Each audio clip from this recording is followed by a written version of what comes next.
रूस और यूक्रेन के बीच लड़ाई अंतिम चरण में पहुंचने वाली है। आज यूक्रेन की राजधानी कीव पर रूस का कब्जा हो सकता है। यूक्रेन की राजधानी कीव पर हवाई हमले का अलर्ट जारी किया गया है। निवासियों को पास के आश्रय गृह जाने की सलाह दी गई है। अमेरिका और नाटो के अधिकारियों ने आशंका जताई है कि रूस तब तक बम बरसाएगा जब तक सभी शहर खुद आत्मसमर्पण नहीं कर देते। युद्ध के 10वें दिन रूस आक्रामक नजर आ रहा है। यूक्रेन के शहरों में रूसी सैनिक तबाही मचा रहे हैं। कीव, खार्किव, ओडेसा के साथ ही सूमी में भी रूसी सेना हमले कर रही है। वहां के लोगों से कहा गया है कि जितना जल्दी हो सके वे सुरक्षित स्थानों पर पहुंच जाएं। यूक्रेन के 3 बड़े शहरों में मिसाइल हमले का अलर्ट जारी हुआ है। इसमें राजधानी कीव भी शामिल है। कीव शहर पर कूच कर रही रूस की सेना अपने रास्ते में आने वाली हर रुकावट का जवाब हवाई हमलों से दे रही है। रूसी सेना ने तोप का मुंह हर उस शहर की ओर खोल दिया है जहां से रूस की सेना पर गोलीबारी हो रही है। यूक्रेन में राष्ट्रपति भवन के सामने भी रॉकेट से हमला हुआ है। वहीं रूसी सेना ने एक पुल को भी उड़ा दिया है। रूसी सेना ने राजधानी कीव के बाहर इरपिन शहर में सैन्य अस्पताल पर बमबारी की है। इरपिन शहर में सुबह से ही रूसी सैनिकों ने जबरदस्त गोलाबारी की है। यूक्रेन के कई शहर खंडहर में तब्दील हो चुके हैं। G7 देशों का दावा है कि रूस ने यूक्रेन पर क्लस्टर बम बरसाए हैं। ये युद्ध अपराध है।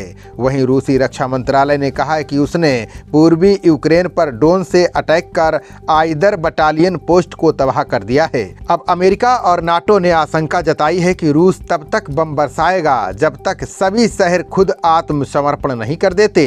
अफसरों ने कहा है कि रूस के हवाई हमलों की वजह से आने वाले दिनों में आम नागरिकों के मारे जाने का आंकड़ा और ज़्यादा बढ़ सकता है। मीडिया रिपोर्ट के हवाले से बताया गया है कि रूस ने एक सप्ताह के भीतर यूक्रेन पर 500 से अधिक मिसाइलों से हमला किया है। रूस हर दिन 24 अलग अलग मिसाइलें भी लॉन्च कर रहा है। यूक्रेन के पूर्व प्रधानमंत्री अजारोव ने कहा है कि राष्ट्रपति जेलेंस्की कीव के केंद्र में स्थित एक बंकर में हो सकते हैं। उन्होंने बताया कि ये बंकर इतना मजबूत है कि इस परमाणु हमले का भी असर नहीं होगा। इससे पहले अमेरिका और नाटो के आश्वासन के बल पर रूस से जंग लड़ रहे यूक्रेन के राष्ट्रपति जेलेंस्की को बड़ा झटका लगा है। नाटो ने ऐलान किया है कि वो यूक्रेन में नो फ्लाई जोन को लागू नहीं कराएगा। नाटो के इस फैसले पर यूक्रेन के राष्ट्रपति भड़क गए हैं। यूक्रेनी राष्ट्रपति ने कहा है कि अब यूक्रेन में जो भी जाने जाती हैं उसके लिए नाटो और अमेरिका जिम्मेदार होंगे। रूस और यूक्रेन के बीच सहमत का खेल जारी है। यूक्रेन ने ज़ैपोरिज्जिया न्यूक्लियर प्लांट फिर से रूस से वापस छीन लिया है। यूक्रेन में ज़ैपोरिज्जिया परमाणु संयंत्र पर रूस के हमले के बाद भारत ने सलाह जारी की है।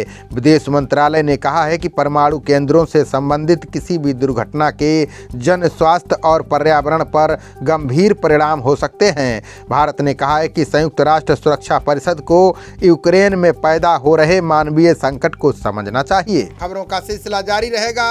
देखते रहिए जनप्रवाद। नमस्कार।